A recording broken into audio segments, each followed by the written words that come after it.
Hello, my beautiful friends. Welcome back to the show. Today, I am so excited to dive into today's conversation with Josie Tan. Now, I have been following her work for years, and I am so excited to be able to have this conversation. She's a newborn and maternity photographer located in Oregon. So, without further ado, here's Josie. Welcome. Thank you so much. Thank you for having me. So, tell us really who you are and what you're passionate about. Well, I feel like all of our audience are on the same line in the wavelength of being a photographer, kind of juggling between, being a mother and having a family, and then as well as dedicating to our business. Yeah. So I'm super passionate about making everything work, and I Yes. want, everything's balanced, right? And so to me, I feel like I am the happiest when I am not overworked, when I am being profitable, as well as being able to spend time with my family. So that is my ultimate goal in life. Yeah, I love that. I think that's so funny because, well, not so funny. I think it's sad sometimes when you hear photographers chasing this, whatever it is, six, seven figure goal without realizing if that was really what success feels like to them. Do you know what I mean? Because it sounds like you have really dialed in what success is for you. And it is being profitable and being with family and like being able to actually enjoy and live your life, which I think is so important. I have the same goals. Exactly. I mean, I think, ultimately that's the way to achieve life. And, Yeah. what's the point if you can't enjoy the money you're making? hmm Exactly. Now, I had read on your website that you had packed up and moved to Oregon after finishing cancer treatment. What inspired your move to Oregon, and how did that journey influence your photography career? That is a long story. Yes, it was the last day of my radiation. Actually, it wasn't even the Wow. last. I skipped out the last two. Wow. I know my oncologist was not happy with me, but they're like, okay, hopefully it doesn't come back. And I said, Yep. you're right. Wow. But I needed a fresh start. Yeah. My husband's from here, so we always visit anyway. But I was kind of over everything in LA. Mhm. I was over what I was doing. I was like, I lost the meaning of what I was shooting. I've been a photographer for like 17 years, so I've pretty much shot everything in the books and tried to find my happy space. Um, but I was carrying midterm. I was in my second trimester and I had to terminate my pregnancy to get treatment for my cancer. And that's when, my oncologist was like, you may not carry again, and it's 80% chance that you won't. And that's when I realized like all the times I put off on my maternity photos and the pictures being in the pictures with my baby, like that just flew out the window. Like, I was like, oh my gosh, what have I done? Yeah. Like if this is my last child, I put that off and it's that is kind of the the the reasoning behind why I shoot what I shoot now Yeah. compared to working with models and shooting for magazines because I didn't find meaning in it and it wasn't Yeah. satisfying anymore. And it was very superficial to the point where, models are models in LA, like, right? They're, I'm sure you'll get to that in a little bit. But yeah, that's why I wanted to settle down and kind of focus more on family and get all to do the photography that I didn't get to for myself. Yeah. Wow. Gosh. Well, I'm glad you're doing well now. Thank you. So, your work has been published in renowned magazines like Rolling Stone, People, Us Weekly. Could you tell us about your experience working with these prestigious magazines?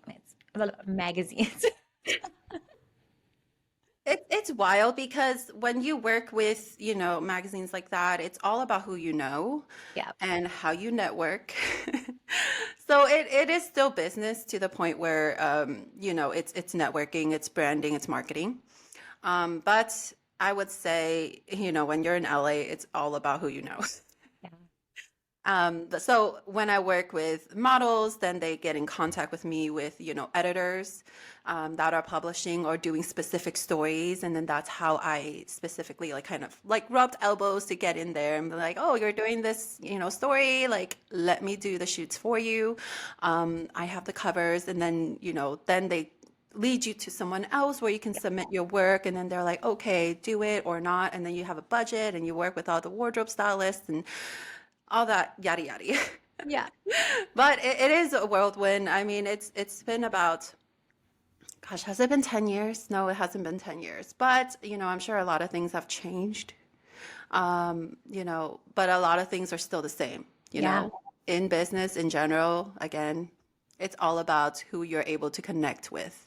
Interesting. Um, yeah, sometimes over your real work. Yeah. Now, for a lot of photographers, you hear it's like their dream to be in these publications.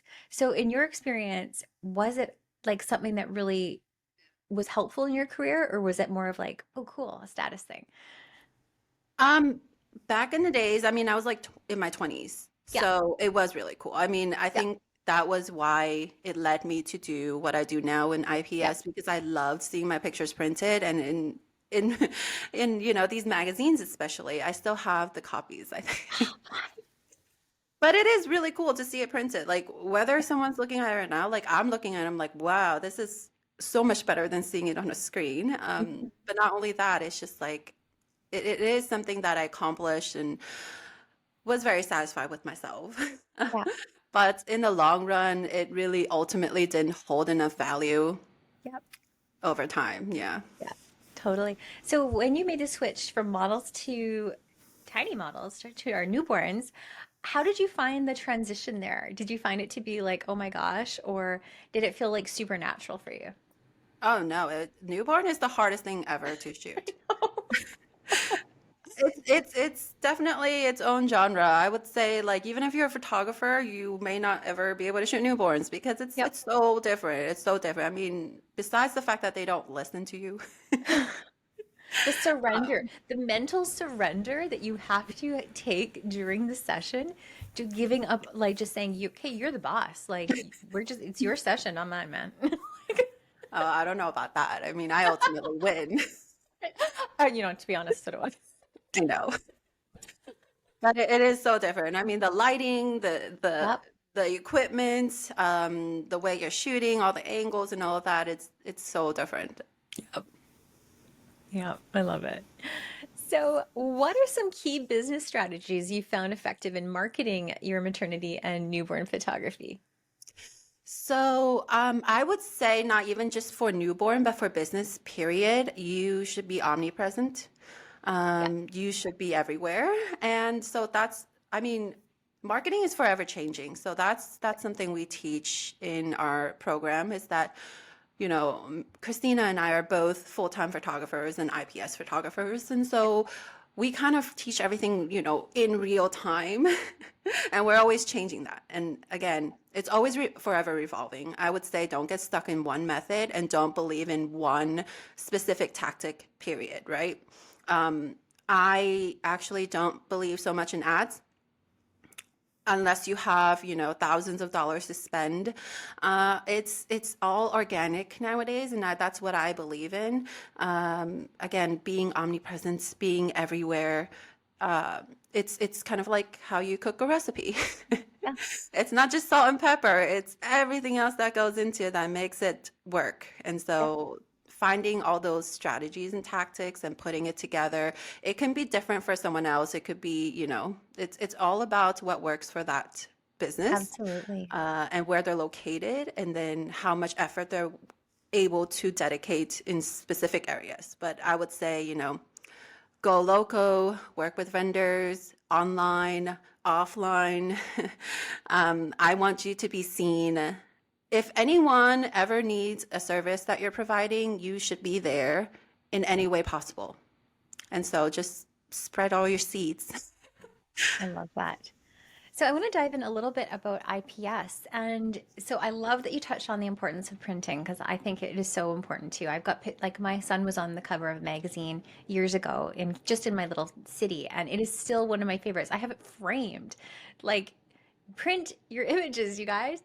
Um, but IPS can be such a tricky thing for photographers, especially new photographers, or even those of us that have been doing it for a long time, to switch gears and to create a mindset around that.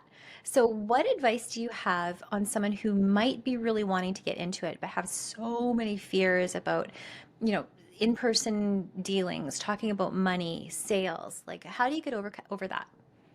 You really don't. You just deal with it. Just be honest. You just have to find the reason why you're doing what you're doing over to overcome your fears. Yeah. And when I first made the switch years ago, it was hard. It was rough. What I found to help is having a good support system. Definitely, don't talk to people who don't own a business. Don't talk to friends who are struggling and have a 9 to 5. You're looking for the wrong advice there. So that's part of why I love the group that we have, that we teach, because all of us are in the same path, and you're talking to a like-minded business people, and we kind of lift each other up. But I would say, the fears and all that, we all have them, whether we are successful or not. We still question ourselves from time to time. But I would say, again, my ultimate reason for the switch was still surpassing my fears. So if you know, and deep down into your pores, you know why you want your work to be printed and you have a good reason behind it, it will be strong enough to, you know, send you abroad. Yeah, But love it that. is, it is, it is very different, I would say, because all of us became photographers because of a camera. It's not because we wanted to, do business. And No, I know now we have to do it all, like accounting, bookkeeping. someone else do that. I just want to shoot. I know. Right? I Yeah, want to that was snuggle me babies too. and shoot. That's it. Mhm. I was like the person who didn't want to talk to people. I was not people person, and I was not into business. I didn't want to talk about numbers, sales, money. Just saying the price of $85 out loud scared me. Yeah. But, if there's a will, there's a way. I Yep. got so much practice out of it, and I believed in myself. And you have to, again, feel that within yourself that you are worth it and you're valued in that way. Then it gets easier.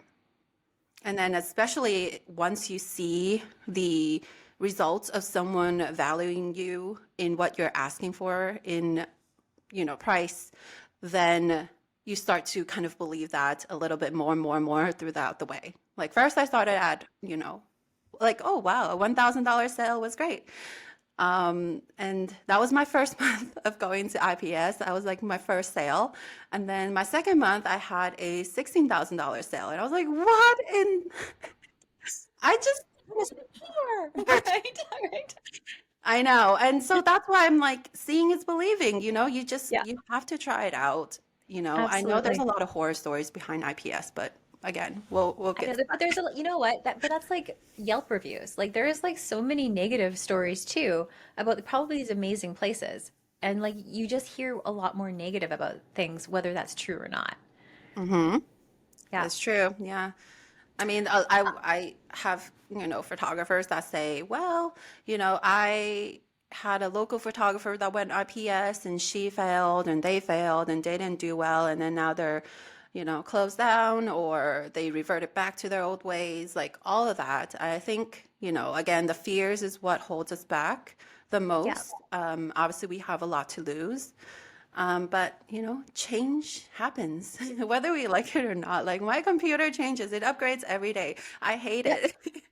But you Totally. can make change work for you. And that's what I'm Yep. saying. Like if you just want it bad enough, it will happen. And if you have a good support system, you're good. Yeah. One of the comments or one of the questions that we get in our groups a lot is about either sticker shock Hmm. with IPS. So it's like maybe just not having the right communication with clients beforehand or not having both partners on board knowing what the price is going to be. So, what advice would you have around both of those issues? I would say exposure is number one.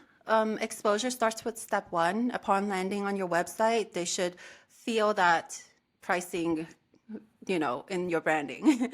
Yeah. I would say convey your branding as much as you can. Like if you are, in the luxury department and your pricing reflects that, then your branding should reflect it.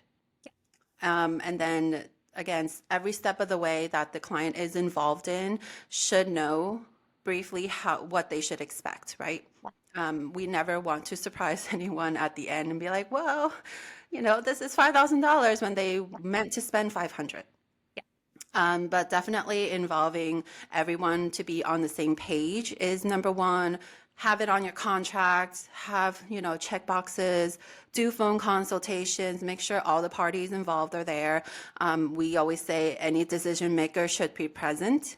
Mhm. And so that's a step to kind of eliminate surprises. Yeah. I think that's really smart, having both decision makers there. If there is both decision makers, that's really great. Yeah. Yeah. And Makes, sometimes it could be grandparents. They need to be yeah. there. Yeah. 100%. I love that. Now, can you share the story behind your business name? Oh, okay. So yeah. It's more recycled because when I was still working for clothing companies, I wanted to sell children's clothing. And this was, again, way back in the days, but I was like, I need another form of revenue. So I wanted to sell children's clothing and I came up with Sunny Melon. It was just cute and it Yeah. was not taken. So I recycled it once I moved here. I was like, let's go back to that, you know? Love it. I And it's love stuck it. since. Yep. It just sometimes things stick. I know. I know we've been the Milky Way since 2012. Right? Yeah. I mean, the thing about photography names is like a lot of photographers use their own name, but then if my Yeah. name is hard to remember or difficult to spell, I Yeah. want something that's catchy. Yeah. Yep. I agree. Now, pricing really is often a challenge for photographers. So, how do you determine the right pricing structure? How would you like, what advice would you have about that? Pricing structure. I mean, pricing alone is mindset. I mean, Yeah. it's a lot of times reverting all that we've learned about money. But I'd say, depending on what your CODB is and your COGS, mark that up at least, 4 times, 8 times, 16 times, depending on how many sessions you want to take and then what you want to earn. So it's a lot of sitting down, knowing more about yourself and then what you want to achieve out of that to write out your goals, Yeah. write out everything, have a business plan, and then that will tell you whether you want to work more and make less or vice versa. Yeah. And, again, pricing alone is just, it's all mindset. Because, Yeah. like I told you, I was in Los Angeles. I could barely um, charge sessions for like $400. Yeah. And now I'm charging, 10 times more in a Yeah. suburb in Oregon. And so that's one thing I've learned. It's not about your pricing. It's more about who you're presenting to and how they are perceiving you. Love that. Now, do you have a studio, like a rented studio space, or are you home based? I have a home studio, and I love it. I know. As someone who sets up like midnight right before the session, it's huge. Like I just want to come down in my pajamas and, I'm always like finessing things last minute too. Like Yeah. I cannot drive back and forth and be like, oh, right, I should do this, I should do that.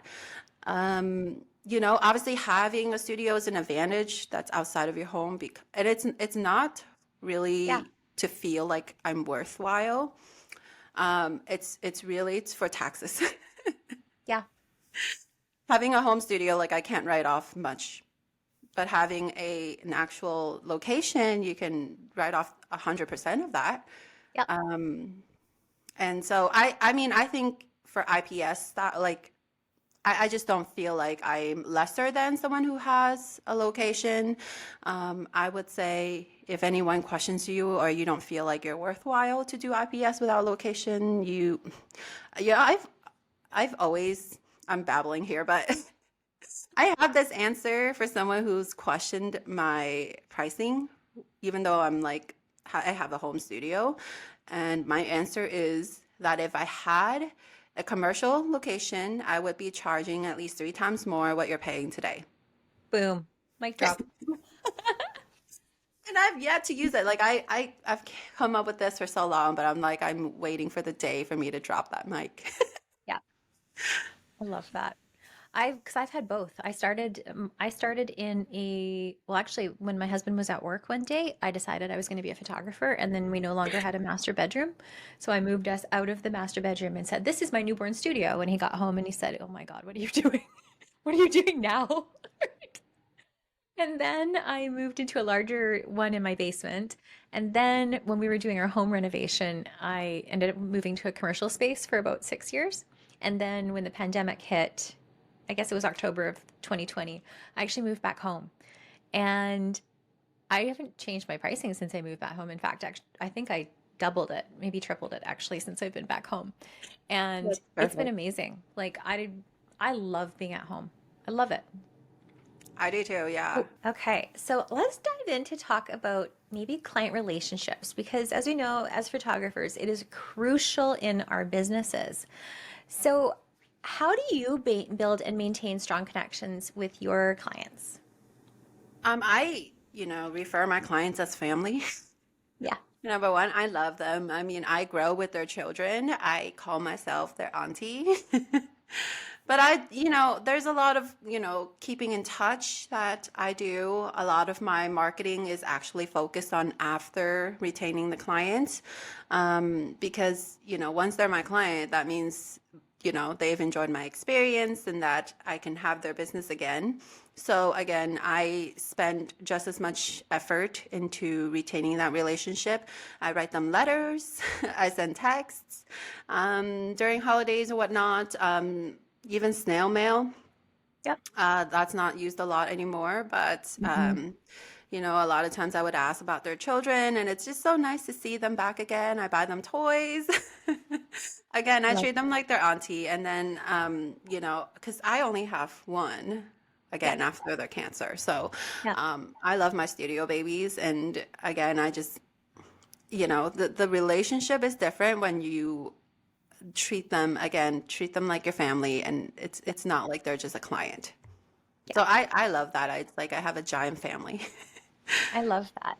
Now, do you ever find, because I have found in the past that I have built these relationships with my clients and I love them, but there have been times where a client has treaded a little bit with their expectations of me, feeling a bit entitled to either free sessions or really heavily discounted things where I'm like, but like I kind of run a business, so this is kind of awkward.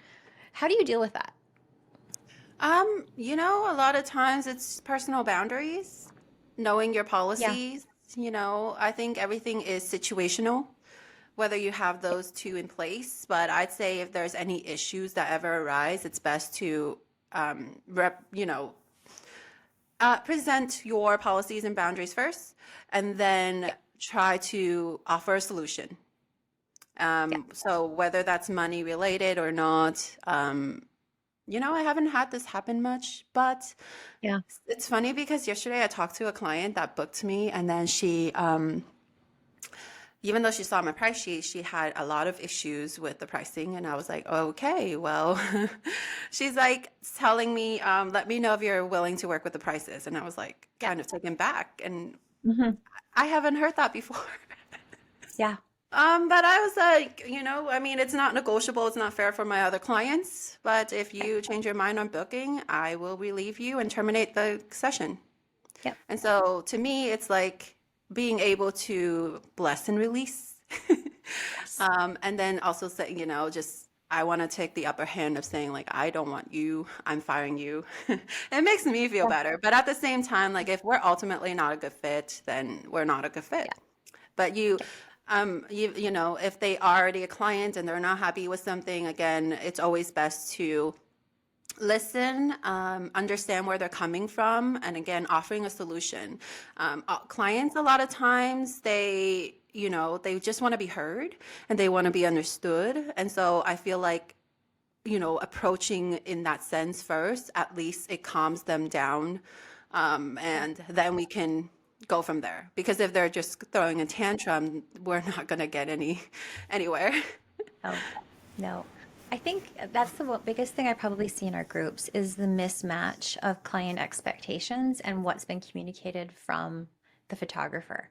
And it's like when things are a little bit gray or muddy in there, that is when like the biggest, I don't know, drama or like Hmm. frustrations really happen. But Yeah. it's also the opportunity for the biggest growth for photographers to figure out how they can never have the situation happen again. Like, what policies do they need to have in place? What contracts? Like, what needs to be clearer? And I think, like, for me, it's like when I have a situation that's really stressful and it feels really dramatic and it really is hurting my heart, I'm like, okay, well, number one, how did I contribute to this? And number two, how can I make sure that I never go through this again? Because this really sucks. So that's been probably my biggest learning lessons is those crappy situations. Oh, yeah. There's God, so they many suck. learning experiences throughout the whole, like, all our journeys. And you're, again, Oh, forever growing. But communication, yeah, again, you just got to be bulletproof. yeah, yeah. And let it roll off, be, what is it? Be Teflon, not Velcro, right? Just Oh, don't let it stick to you, right? that's like that one. So, in what ways has your work evolved over the years, and how do you find that you continue to stretch yourself, grow, and adapt with your art? Ye- hmm, it's so hard because we are all artistic in that sense, and we're always like looking for greener grass. I Yeah, feel like whenever I think my best advice is just to be true to yourself. Find that style yeah, and stick to it. Seriously, I've seen so yeah, many photographer friends go through so many different styles, so many different editing, and then just to find out that they were better before all of that change. right. Um, Yes. and it's all the trends too, Sometimes we're high key, sometimes we're matted, sometimes we're muted in Yeah, colors. Now we're like colorful. So there's so many changes. I would say just be consistent with your branding. yeah, I try not to chase the trends anymore. I just try to be as good as I can in my own way. And so that kind yeah. of helps you stand out as well with, clients that align themselves with your look. But if everyone's the same, I mean, how would they differentiate you? And so No, that's did you my goal. see? Like I just know my art is meant for walls, and so that's what helps me grow is to Mm, know that what looks good on a wall. And that's always my love it. go-to model, and that's the reason why I don't do a lot of props, a lot of setups. It's just finding that ultimate like fine art approach. Yeah, love that. Did you see Kourtney Kardashian's maternity photo where she had selective color? Because I sent it to a few photographer friends and I was like, no, we're not doing this again. We can't do selective color again. Selective color? Selective No, I didn't color. see that. Yes, it was on her Instagram and I was like, no, we can't go back to 2009. Oh my gosh. Okay, I gotta do this. You got to check it out because Gotta I was see like, it. oh, please, no, please. Because we're going to get the requests for selective color. I know it.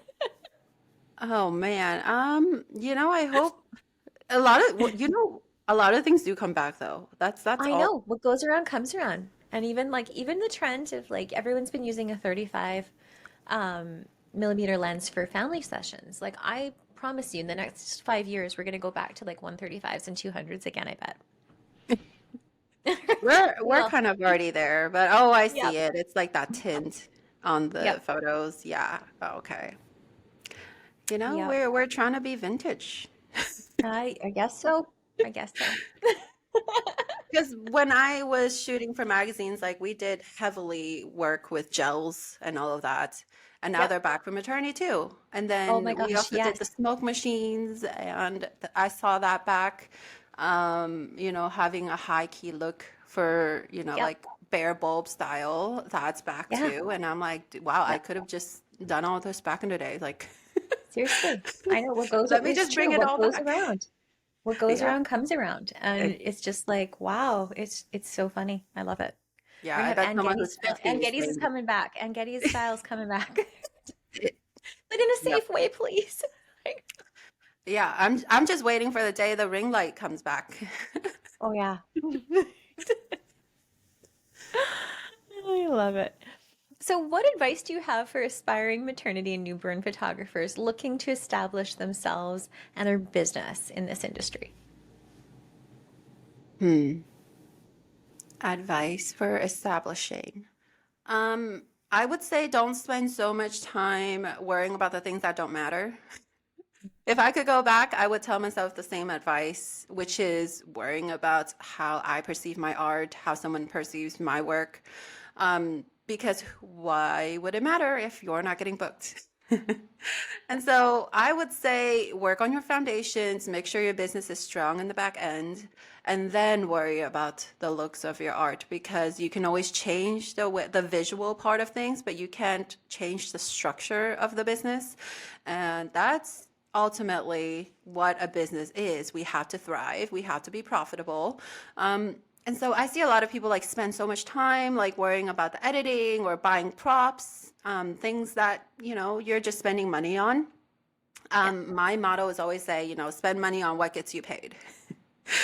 I Hmm. like that. So, instead of buying this prop or, this set, which looks so cute, by the way, but, I would rather spend it on, marketing and then, Yeah, you know, even starting with ads first, like I would save everything. But when I switched to IPS, I mean, I was like, I had no money. I spent maybe under $300 to change everything, and that was all. So yeah, I would say, again, just make sure you think about what really matters and how your spending affects your booking. love that. Now, with your IPS, are you doing a pre-session consultation as well as the session and then the IPS session? So that's a good question. There's a lot of like ways to do IPS, obviously. I've tweaked it over the years and I keep forever tweaking it to my lazy ways. So now it's very refined to the point where a lot of people think they spend more time per client. I don't. Mm. Yeah, so it's definitely like a like a millennial way of doing IVS. Love it. Love I'm not doing that. house calls and things like that. Yeah, I acquire a client minimally, but yeah, I put all my effort again at the end of that client. yeah. So my effort again comes in during the shoot, then after the shoot, and then retaining that relationship. And so that's where my energy goes versus inquiring. Yeah. Very different. Love that. Love that. So, are you ready for our lightning round? Yes. Okay. I'll be honest, Coffee? I didn't really look through the questions just so that I No can. worries. Coffee or tea? Oh, coffee. Come on. Um, Morning person or night owl? Night. Same. Favorite TV show as a kid? Rugrats? Oh, Rugrats. You know, it's funny. That's the second time someone said that today. I like that. Right. We're probably the same age. Yeah. Go to karaoke jam if you do karaoke, or if you just sing quietly in the car by yourself. Yeah, I don't, but I would say Bodak Yellow. Oh. Um, what three things do you want to be remembered for? Oh my gosh. Well, that's a hard one. But obviously my beauty, beautiful Yes. face. But also I think the big one is being remembered that I helped someone in their journey in their life. Like I've seen so many success stories, and that's what makes my heart full. Same. Love that. Um, how do you prioritize self-care and well-being to avoid burnout in this profession. That's not really a lightning round one, but I jump back. I just went rogue. Self-care, I think it's labeled in a way that's like geared towards women. I think self-care is what makes you happy. Like Yeah. what makes you enjoy life. And I don't like to get my nails or hair done. Like I don't think pampering is my way of self-care. I think like taking a walk, enjoying like, the quietness of outside. So I just, do what makes you happy. Like sitting Yeah. on the couch doing nothing and staring at my phone. Like I think that's a form of self-care. Yeah. TikTok honestly is my self-care. Yep. It's all different. I mean, just do what makes you happy. Love that. What makes your soul light up? Um, when I get Google reviews, I'm like, yay, someone left me a review. Aw, I love that. Where can our listeners learn more from you? So in my Facebook group, it's Newborn Photographer Secrets. There is where, yeah, I mean, I expose everything on there. All the goods, all the bad, Yep. IPS related, photography related, all of the above. Love that. Awesome. And you're going to be one of our amazing instructors for the upcoming online newborn retreat. So can you share what you're teaching on? I am teaching twin photography. I don't know if you can see that in the back. But it's going to be, all the workflow of twin posing. Obviously, I didn't get to go too much in depth because I was doing like 4 or 5 different looks. But it's overall like my workflow of getting the baby settled and then what helps. It's my usual workflow, but it's a little bit different in how I wrap and how I pose the baby. So stay tuned. Well, we're excited for that. So I love to end my interviews just with this last question, and it is, what are you currently curious about or artistically curious about? Wow, that's a hard one to think about. Um, I think it's just touching back on the on how things are coming back in lighting styles. Yeah. I'm just really like kind of like popcorn over here eating of what's going to come back. Like that's the most interesting because maternity photography has never been more popular. Yeah. Especially since if you've been shooting this long, we all know like it's on fire right now, and so I'm always like looking out for when things come back. And I mean, I don't know if I will implement it, but it's always fun to see things come back, I think. I think so too. I love it. Well, Josie, thank you so much for joining me today. You're so welcome. Thank you for having me. I hope this has been helpful. I'm sure it has. Oh, my beautiful friends, I hope you have enjoyed this conversation just as much as I have. I am sending you so much of my light and my love today and every single day. We'll see you next time.